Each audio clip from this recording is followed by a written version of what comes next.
So if I did a musical, I mean, come on, we'd have to have a cool ass scene of me singing while I vacuum. And then a lady walks in and she's like, oh, I just heard you singing. What are you doing here? You know, and that happened to me. So, yeah. Hello, I'm Nelly Furtado, and I am going to be answering 20 questions for 2024. I want your body, your mind, boy, you're looking too fine. The way you look bites, got me dreaming about the time. Left your mark on my mind, give me more of that kind. The way you look bites, got me dreaming about you. I have a song I put out in 2009, and it was the lead single off of my all-Spanish original album called Mi Plan. The song is called Manos al Aire, and I will never forget landing in like Madrid and hearing Manos al Aire on the radio and hearing that it was #1 there. Like that had never happened to me in Spain, but it happened with the Spanish single. And also in Latin America, it was also #1 on the Latin charts, which I was really proud of.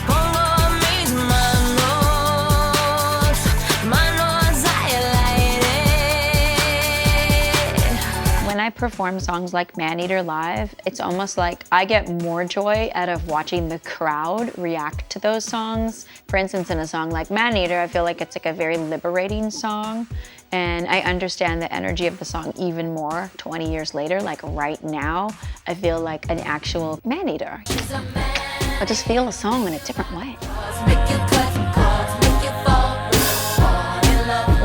Like the year 2000, Nelly. Hey girl, you just signed a record deal. So exciting. Just do you. Just keep doing you, girl. Yeah. That's what my mom always says. My mom's always like, be yourself. Best advice, be yourself. Like, there's nothing else. When I'm not making music, I am listening to music, making playlists, or I go to the dance studio with my dancer friends and my choreographer friends, and we make TikToks of dancing to our favorite songs. Dancing really clears my brain. I do have like clinical like inattentive ADHD, which I was just diagnosed with a couple years ago, and one of my medicines is dancing.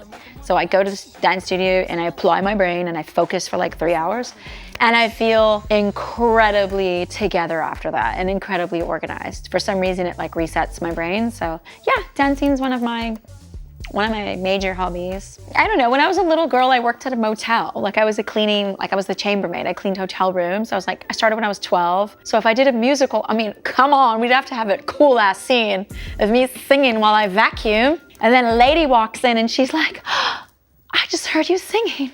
What are you doing here? You know, and that happened to me. So, yeah. Just like, you know, words of affirmation. That's a musical. So it's called Chambermaid.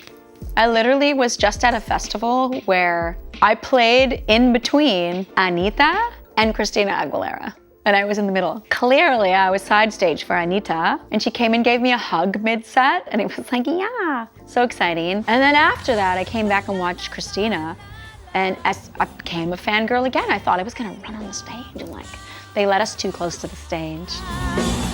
Oh my God, you know who I love? She's from the UK, Shy Girl. I think she's brilliant. I think she's the second coming. I want to make a whole album with Shy Girl. Shy Girl, call me. Yeah. When I'm on the road, I love to bring Manuka honey, because if your throat even has like an itch or something, you have a spoon of Manuka honey, or like a spray with like bee pollen, like bee propolis spray is really good for your throat. I'm a singer, so I need things that are like good for my throat. Yeah, positivity has never been difficult for me, thankfully. I'm such a glass, like half full type of person. I love meeting fans. I love hearing their stories. I just saw a new tattoo on a fan the other day. They had the name of one of my albums, Folklore. It's so sweet, the stories I hear from fans about the music kind of helping them through different situations. I think that's what making music's all about for me. I haven't been this obsessed with music and making music since I was literally like 20 years old. Having DJs remix a lot of my old stuff actually made me want to make new stuff. So community, collaboration, and a lot of joy, I would say. the spirit of this album is like, has so much energy and so much positivity. So a lot of these songs are like celebrating that, but I had a little bit of pain to get off my chest as well. So it's there, but it's never like super sad. It's sort of like this crazy place between like joy and pain when you're really like feeling it in your body. I had just come off of promoting Eat Your Man with Dom Dolla, which is like a very straightforward, like it's a dance track, it's a tech house track, it's for the rave, and we made it for the rave. And I'd been performing it at clubs, raves, Lollapalooza, Coachella with Dom Dolla. And it was like, I was at a rave like in the late 90s again, just having fun and jumping around. And so for this new era, this track was S.G. Lewis, who's also a DJ, and Tove is also a DJ.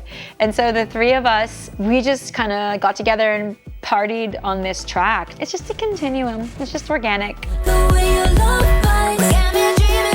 The new material of mine in 2024 is giving like a lot of heart-centered joy and just asking every day, is your heart happy? And not being afraid of answering that question, not being afraid of like feeling the feeling. So I think what you get with this new music is this real joy and human energy. It has a potency that I'm really proud of. So I have another song on my album called Corazon. Yes, Heart Corazon. And it features Bomba Stereo, and it was recorded in 3 different cities. Like it was recorded in Los Angeles first, then New York, then Toronto. I produced it with T-, and we kind of like worked so hard to like merge these 2 sounds of like the live instruments with like the banging beat. It's also joyful, and it kind of celebrates like being human in a really cool way. Even though it was the most difficult one to make, it's like I'm really proud of that song.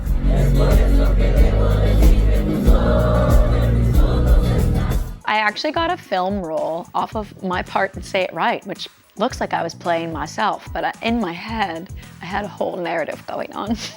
Because otherwise I wouldn't have been able to be in the helicopter without being scared. So I was like, I don't remember who she was, but whoever she was really cool in the helicopter and on the landing pad in the studio.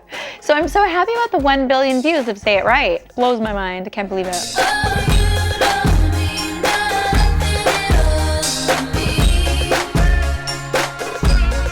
You know what's funny? My new music videos are my TikTok videos. You can take music videos in a lot more places, I think, than you used to, because before, like, your music video had to say everything in those 4 minutes. Now it's like a little bit different, where I feel like you can choose like how light you want to be. I actually have such beautiful memories of Malta. It's a beautiful, gorgeous place. The ocean is like amazing. It's kind of unlike any other place I've been to. And specifically, the audience was so just lit up and festive and fun. It was like a great crowd to perform to. I'm just looking for more sunshine and happy faces, and to bring this new show to you. It's a celebration of all my past hits and a few new things, but mostly it's like really, really, really fun and upbeat set. My new show is completely different than my 2012 show. It's really kind of like me celebrating a lot of like my older songs and then giving a lot of them like a new twist. And I play some of my new tracks like Eat Your Man, stuff like that. It's real mashup. My show's like really a nod to like nostalgia culture and remix culture. I've been doing like a lot of inner work. I was always brave, but I think I'm braver than ever when I'm making the music, and I'm really very convicted in the things I want to accomplish in the studio. So I think I've grown just like as a producer. Thank you so much for watching. Don't forget to watch my Isle of MTV in Malta. It's gonna be so beautiful. Catch it, stream it, July the 16th.